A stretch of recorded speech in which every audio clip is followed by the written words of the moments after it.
evening, everyone, and welcome back to the Aggie Pridecast. As always, I am your host, Brian Holloway, and we got a special show for you tonight. Just being able to talk about some things that might be able to help us off the court, once we get onto the court. But before we bring in our special guest, who is Robin Campbell, a lot of exciting things going on in Aggie Athletics. Shout out and congratulations to the men's indoor track and field team for winning the CAA championship last week. They are the first to ever do it. They pioneered. First to ever win a CAA championship as a varsity sport here at North Carolina A&T. So certainly congratulations to them. The women's indoor team finished fourth overall. And, of course, the CAA men's basketball tournament starts this week with the North Carolina A&T Aggies taking on Hofstra. 4:30 on Friday evening. And, of course, women's basketball is closing out their regular season this week. 2 final home games, one on Thursday and one on Saturday, not the usual Friday, Sunday. So hopefully we won't get confused with that. So it's just an exciting time here in athletics. The women's bowling team hosted a tournament this weekend, the Vernell Stallings, where they finished third. And so they're gearing up for USB sectionals and then the MEAC tournament and then NCAA's down the road. So a lot going on in A&T. Men's tennis team won today. They're now 5-0. Men and women's tennis team are down in Orlando for spring break. So lucky them. So hopefully the weather down there is great for them as well. So spring football starts March 11th. A&T baseball, A&T softball also in full swing. And so very exciting time here in Aggie Athletics. If you need to follow us, ncataggies.com. So with all those updates out of the way, I want to bring in my guest, welcome her in. She is Robin Campbell, and she has the very important task, I think, of student athlete wellness and well-being. And so, Robin, welcome, and just tell us a little bit about yourself so we can get to know you. Okay. Thanks for having me, Brian. My name is Robin Campbell, and I'm the Wellbeing Coordinator for Athletics and also Clinical Counselor here at A&T. And A&T is for home for me because I did my undergraduate here, and I worked here previously in the Counseling Services Office and Director of Greek Life. So it's a full circle moment for me to be back on campus in this role, and I am loving my job. It's been great, but previously I served as director of counseling at Bennett College for about 12 years. And after that, I was at Salem College as director of counseling for 3 years. And I also was worked with the athletics on the diversity component. And so I've been back at A&T since July of 23. Okay. So this is a new role for me. And I'm just excited to be able to be a part of athletics and to be a part of that whole mental health component in helping our athletes. So what brought about this passion for you in terms of counseling and in terms of working with mental health? What gets you up in the morning? What's your passion for doing this? My passion started from an early age when I was an undergrad in psychology. And I've always liked helping people. And it's really good to have been in the mental health field for 25 years and being able to bridge it with athletics. This is a new position for me. But I see that mental health is so important for all of us, but especially for student athletes. So the passion of helping others and self-care is something that I've always enjoyed doing. I've done work in the community. I've done missions. I've done work in my church. So mental health is a part of my life. And so I incorporate it in everything that I do. How have you seen the profession grow over the years? Because I think, when I was coming up, there just seemed to be a stigma with mental health, and especially in the African-American community. It just seemed to be a stigma attached to it. Now it seems a little more acceptable, a little more in vogue. But from your perspective, how have you seen the acceptance of it evolve over the years, so to speak? I think it was taboo. Like even when I was an undergraduate here, especially in the African-American community, what happens here stays here and everything. And I think we were just conditioned that if you went to see a counselor, you were crazy, quote unquote. But mental health can be grief. Mental health can be stress. It doesn't have to be a serious mental health issue like schizophrenia or bipolar. So I think just over the past I would say even post pandemic, I think because of the world that we live in, mental health is a part of who we are. But I think people are starting to realize that it is an important component of our lives. I like to think of just the overall well being. We are mind, soul, body, and spirit. So we need to be sure to address all of those components. And I think this generation is a little bit more open to sharing their mental health. We do know that that age 18 to 24 is very pivotal, even with suicide rates. So I think mental health has just evolved. It has evolved in the past 5 years. But what something that I have noticed in being in higher education is that students are coming to school now with more serious mental health issues than say 10 years ago. Kids Mhm. are diagnosed at an earlier age with mental health disorders. So I think it's the nature of the world that we live in and the things that are going on. So it's really, really important for all of us to be very mindful that our mental health is a big component of who we are. We are here with Robin Campbell. She is a counselor for the well-being for our student athletes here at North Carolina A&T State University. Did you ball? Did you do some layup? Why I are did you? not. I did not. And you know what? Now that I've been in athletics, I've been a big supporter of all of all the teams, but I've been enjoying women's basketball.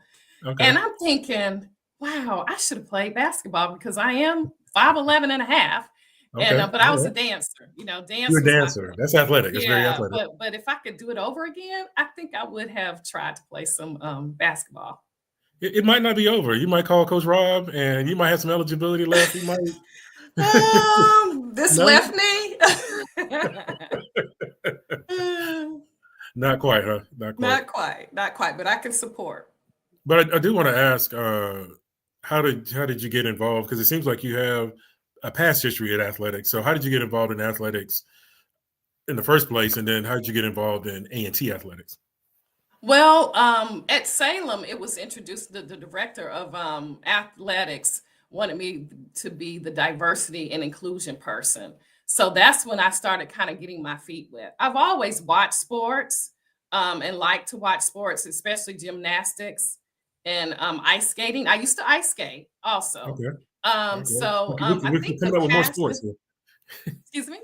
I say we're coming up with more sports: ice skating, dancing. We're Yeah, yeah. So those were the things that I did. But I think just having this as a new opportunity has made me more passionate about it and learning. I've learned so much. I have some friends that are athletes and referees and things like that. So now I'm starting to understand things a little bit more, and it's made me want to learn more. So it's been really, really, like I said, a full circle moment to be in this position. And coming back to A&T, even someone's like, well, wouldn't you like to be the director of counseling? And I'm like, no, I'm good. I really enjoy athletics. okay. Yeah. Good, good, good. What is it about athletics that just kind of draws you to? Because it is a for people who have to go out and perform in front of thousands of people, and to your point, even if you're a referee, people are yelling at you, they're calling you names, Right. sometimes they're very critical of what you're doing out on the court, and so what is that something that just draws you to that because of the nature of the business that we're in? Yeah, the mindset. I mean, when you think about it, it's already difficult to be a college student and the stressors that come with that. But when you're a student athlete, can you imagine the pressure that comes with that?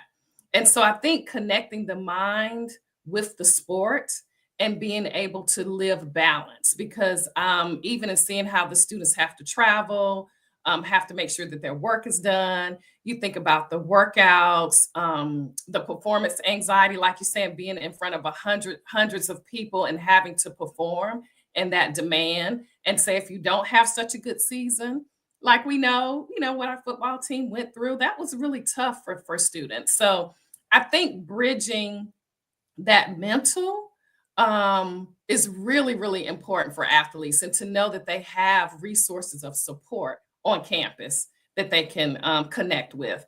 And I think something that's great about A&T as well is our athletic trainer. She does a PHQ-9, which is an assessment of all students that come through the athletic trainer for, therapy or injuries or things like that. So we have a good connected system.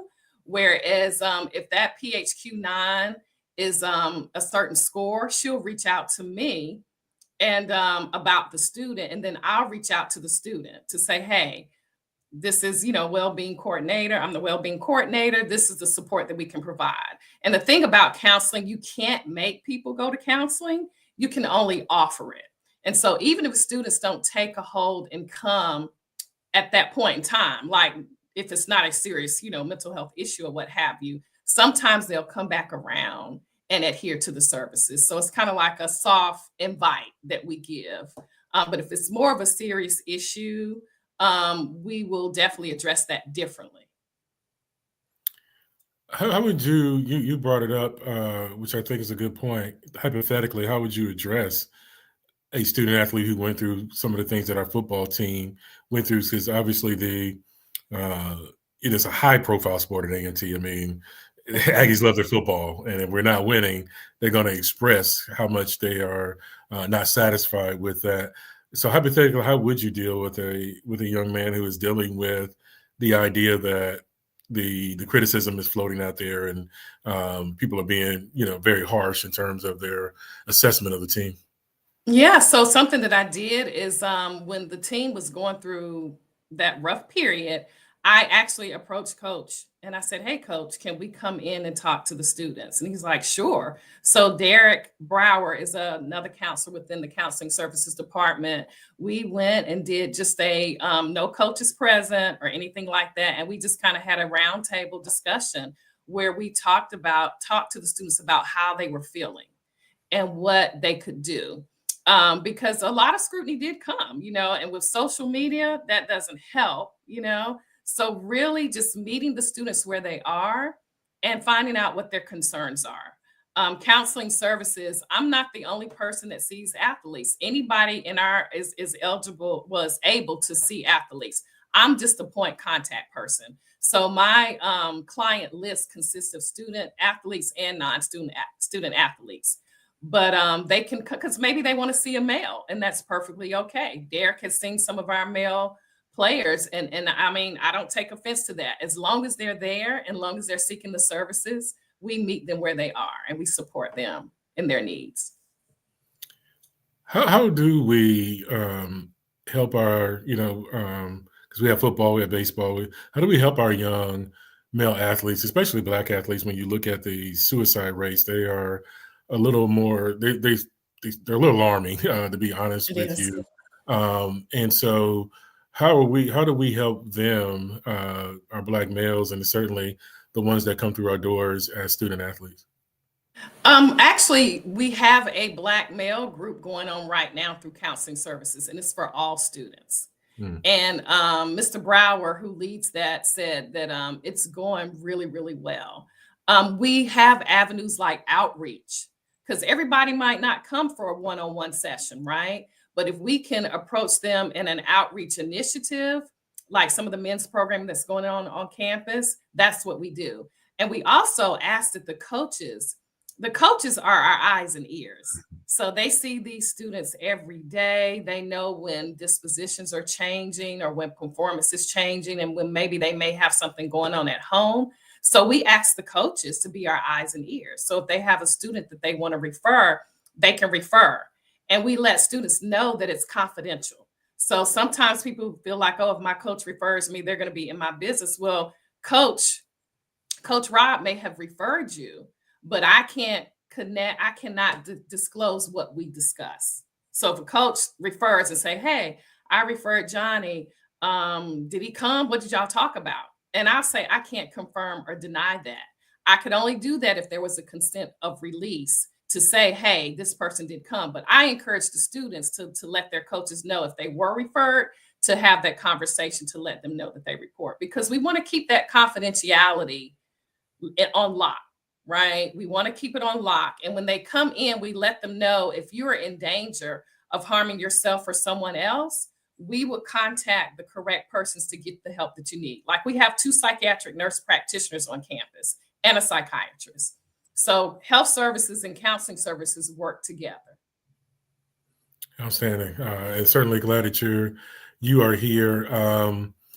Talk about what the importance of you guys being here for our student athletes, because I think, we are really trying to up our wellness for our student athletes in terms of adding trainers, adding the nutritionist, just helping with the well-being, the overall student athlete. Talk about what the importance is of just having people here that can really help the complete person, not just the one that can shoot jump shots or run really fast. Exactly. We just have to think of us as holistic. We are holistic beings, right? And so letting student athletes know that their support, the support services are there.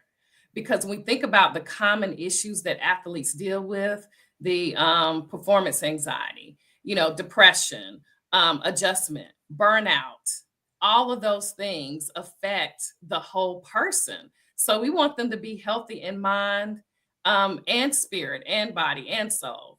And something else to think about is that if they are not fully present, then they won't be able to even go to class or do the things that they need to do. So if we can just get them to understand that it's holistic. And this is a statement that I use to all students.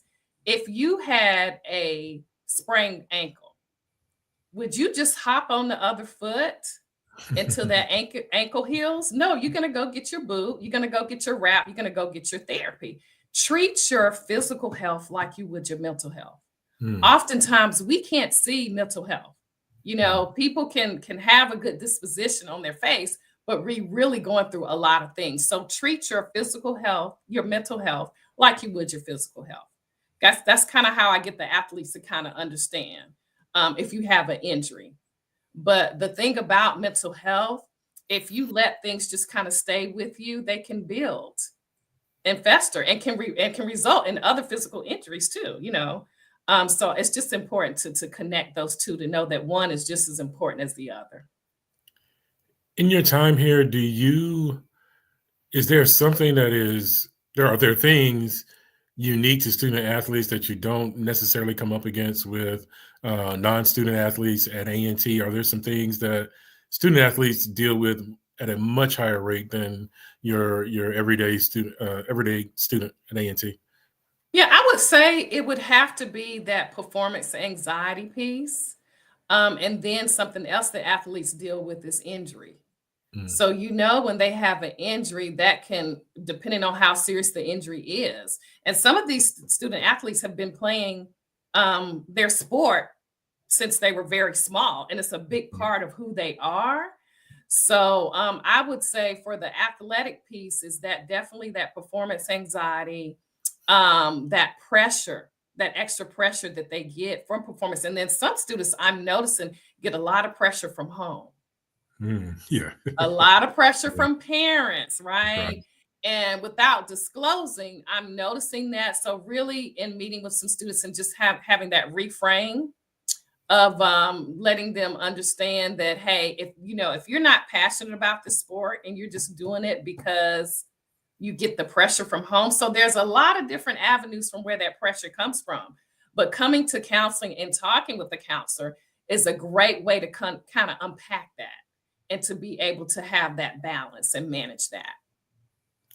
So is burnout a part of performance anxiety, or is that a separate category all into itself? It's kind of separate because I guess it's going to depend on the performance anxiety is going to depend on if you already, some students may already have just generalized anxiety anyway, right? And so imagine if you already have a diagnosis of generalized anxiety and then you have this other piece of performance anxiety, your anxiety may be higher than someone else's. Now, the burnout may come from if you have been playing all of this time and you're the top player, say, and you're just burned out because there's even more pressure for you. I think it's just, they're two separate entities, but they can overlap, to answer your question. Yeah. So do you see a lot of burnout in terms of, mom and dad have made me play this since I was 5 and now I'm 21, 22, and I'm not sure if this is for me, but I know, coach invested a lot in me. So how much does that pressure play a part in kind of what you see? I think I have seen some of the parental pressure. So it's not an overabundance. And with the coach, I have not had anyone say verbally, about that, but I'm pretty sure it's there. I'm pretty sure it's there. So, our motivation with this office is to get students to utilize the services to the point where our AD wants me to travel with the teams. All right. So I can do like 6 games a year and travel because even if they're not seeking counseling, seeing a visible person that is the mental health person, so to speak, may make them feel more comfortable. And coaches have been really good about having me come in. Like I told the coaches, if there's some kind of specific issue you want me to come in to talk with your students on a more personable level, coaches are not present, I can come in. I have a couple of coaches that are really good about reaching out, but I wish more would. So are you going to take just the trips to California and Florida, or are you going to vary it up a little bit? Well, you know what? With my schedule, I probably would travel more if I could. I did get a chance to go with the basketball team to the Bahamas, Hey, which there is you go. great. Yeah, There you but go. I've been to, a couple of local kind of travels, but yeah, because of my demand of my schedule of seeing students, I don't take many long travel trips. Usually they're pretty short. Like I think I've done Wilmington, I've done Hampton, closer ones, but not the real long ones. I hear you. I hear you. How many students do you see on a daily basis, if you don't mind me asking? Usually about 5 to 6. We try to keep it balanced and something I'm doing for my own self-care and balance. I'm not going to see 7 and 8 students a day for therapy because I can't give my best if I'm burned out.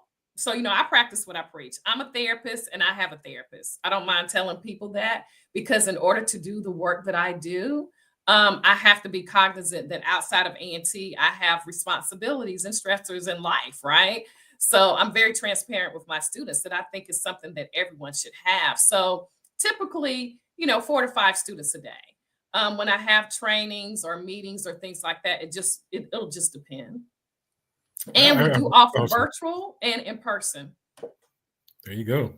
Yeah. With Robin Campbell, and she takes care of the well-being of our student athletes, and just having a wonderful conversation. We say student athletes, but our coaches, do you counsel coaches? I do not, but I can do a consultation. Okay, all And right. that's what our EAP services are for. Okay. Use your, like I tell, when I go speak, I have a LLC outside of A&T, and when I go speak to people, I tell them use your EAP, free 99. Okay, sessions are free 99, and utilize that service that you have because we all can. And with the world that we're living in right now, and everything that's going on with this political climate, use your therapy sessions to get things off your chest. But yeah, happily we'll do a consultation and then we can refer out. Being that I've been in the field for so long, I know some great reputable therapists in the area. How much does I've heard it said that 90% of the game that you're playing is mental, 10% of it is more physical. Um, have you seen athletes where just from a mental standpoint is making it hard for them to perform because they're in a shooting slump, maybe they're in a batting slump where they can't get a base hit? Do you see a Mhm. lot of that where the mental side of it is just taking over the physical ability of a student athlete? Yeah, we do see that. And what I do is I connect students with resources and support. And you'll be surprised, like I say, YouTube University has so many great meditations, mindset. I think even in one of the sessions where we met with the football players, Kobe Bryant was an excellent ball player, but his mindset and his success was very pivotal for him. So getting the students to understand that, hey, you can do this 10-minute meditation or have your game prep. What do you do before your game? how do you prep yourself to be in that mindset? So I think if we can train them and let them know that there's resources out there, or even if your coach wants to have a meditation or a quiet kind of thing before everything starts, say, hey, y'all, let's do like a 10-minute meditation or breathing exercise. You can be really creative at implementing that into your team. Like I said, our coaches are our eyes and ears. They get to know these students, their personality, their dispositions. And so it's really important to be a model too. Coaches are a model for their students. So if you push self-care as something that's important for you and how important it is, that can kind of filter out to the students. What you guys do is fascinating because when I hear you talk, a long time ago, there was a second baseman named Chuck Knobloch, prodigy, when he first came out of high school, was an all-star, multiple-time all-star, great player, ended up playing for the Yankees. But his career ended because the thing that he had done all his life, which is ground the ball and throw it to first base, he can no longer do. I mean, he can no longer throw the ball to first base. He would throw it in the stands. He would throw it over people's heads. He could still hit. He could still do all those things. He just couldn't throw the ball to first base anymore. Ended up, I think, hitting a grandmother in the head one time because he just couldn't get the ball to first base. And it's amazing to me that those mental blockers just come in for a guy like that, to where he just kind of, something he had done just routine every day, he couldn't do it anymore. And so it's just fascinating to just kind of dive into the mind. What are some of the fascinating things that you come across, from just dealing with folks, that it just amazes you? Yeah. Thinking about I think I did a life after sport with the bridge program that we had this summer. So really thinking about, what am I outside of athletics? Because we all know, even those people that have played pro and that were great players, they have to have a life after sport. What does that look like for you? So, everybody wants to go to the NFL. Well, we know the percentages of that, right? So really having those conversations, yes, embrace your gift to play and your talents, but who are you outside of this sport?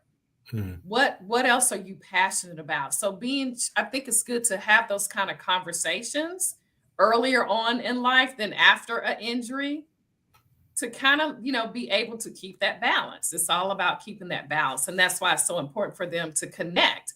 And I even have a service called Walk-In Wednesdays, where student athletes can walk in anytime from 2 to 4. So this may be that student that's not ready to have an individual counseling session and do therapy, quote unquote, but they can just walk in, introduce themselves. And I can say, hey, how's it going? And just very, very laid back, but at least making that impression. Because, it's kind of like planting seeds. You can lead a horse to water, but you can't make them drink, right? But just being able to be available and present to let them know that you care. So when something does happen, they can come in and talk with us about it. So tell us how all this works. How do our students get connected with you, our student athletes? I know you said the coaches play a very important role in terms of those type of things, but if they're someone who just kind of wants to reach out, don't want to go through the coach's route, how do we kind of get that ball rolling and kind of get them into counseling? Yeah, great question. All you have to do is just call the main counseling services number. Our main counseling services is in Murphy Hall. So we have walk-ins. One way is you can do a walk-in if you have more of an urgent matter that can't wait. But if you just call the main counseling services number, 336-334-7727, and say, hey, I want to set up an appointment. There's always a counselor on duty. They'll take down the information and get you connected to services. Real easy. And then even after 5 o'clock, our main counseling services number has we're connected with this service called Protocol, where you can speak with a live counselor 24 hours a day. We know everybody's issue does not happen between 8 and 5, right? So if you are in a situation where it's more urgent, you can have access to a counselor 24 hours a day. And I think that's the best part, because if they call during the after hours, what will happen is the service will email us that this student called, and then we'll reach out the next morning to see how we can support the student. You're an Aggie. How proud are you that this is now a part of kind of what we do?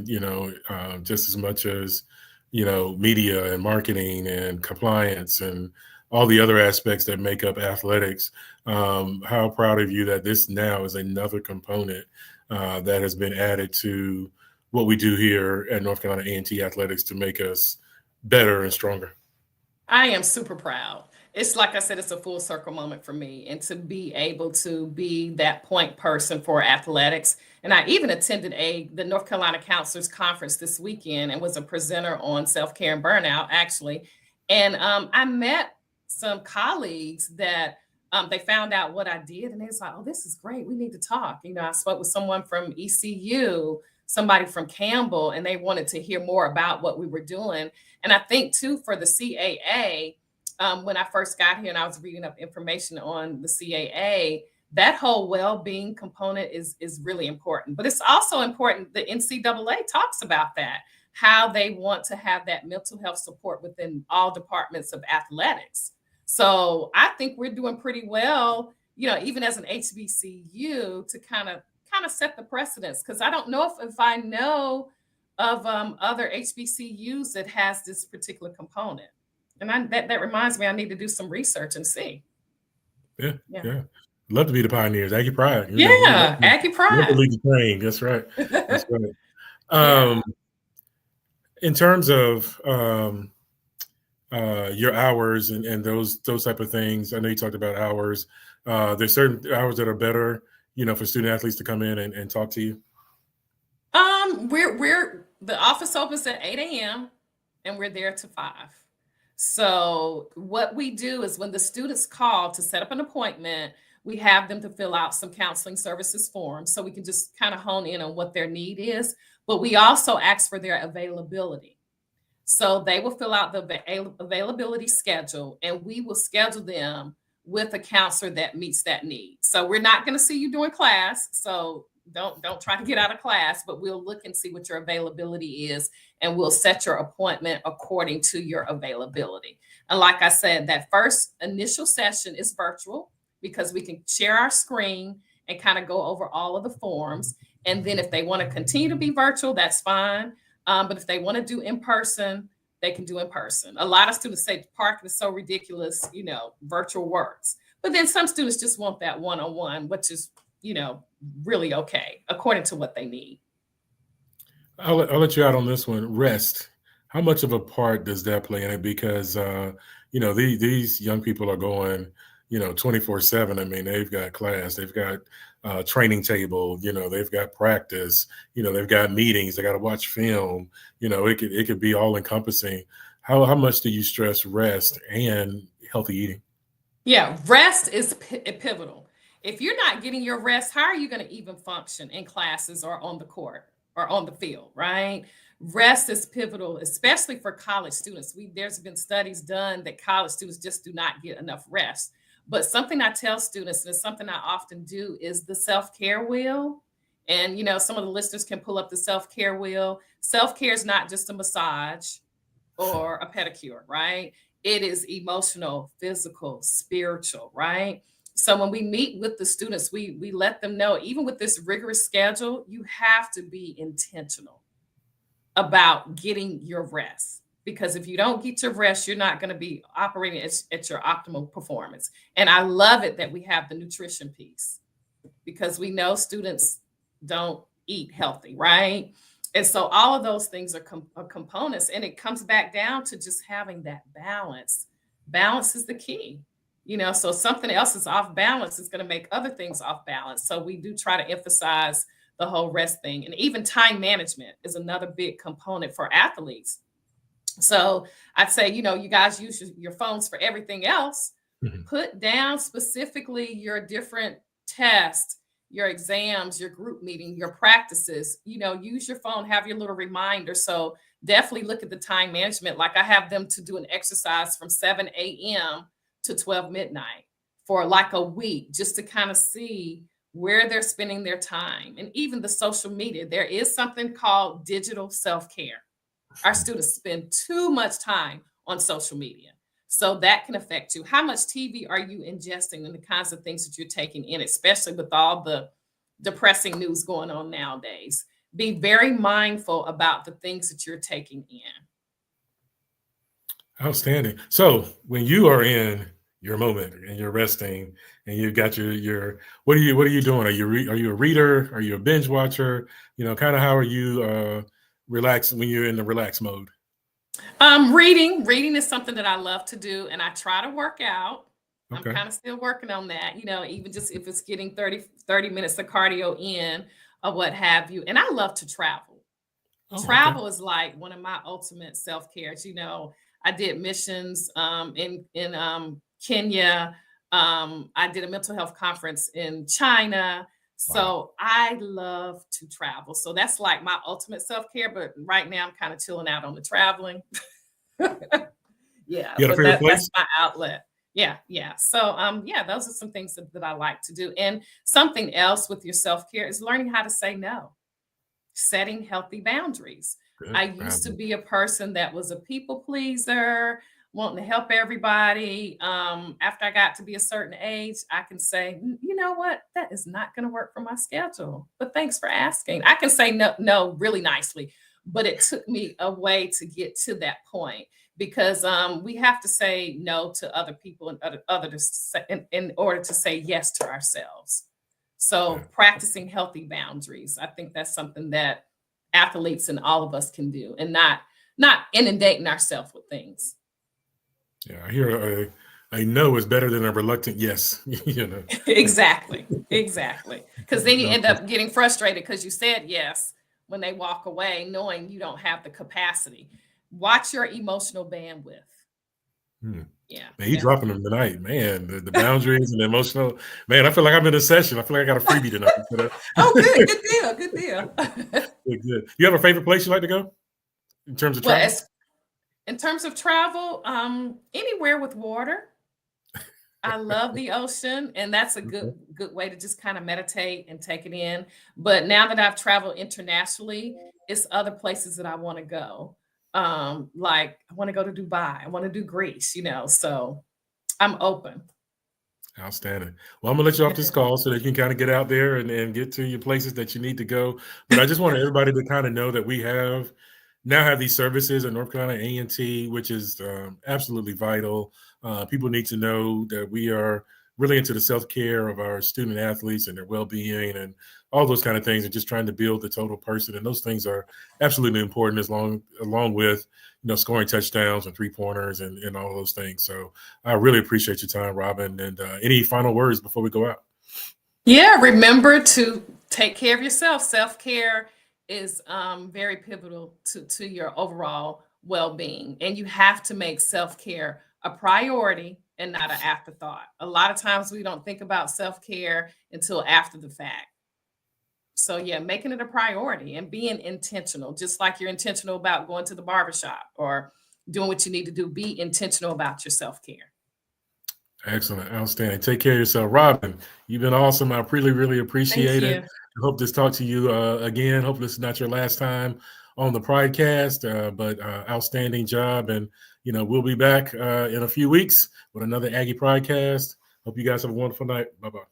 Thank you.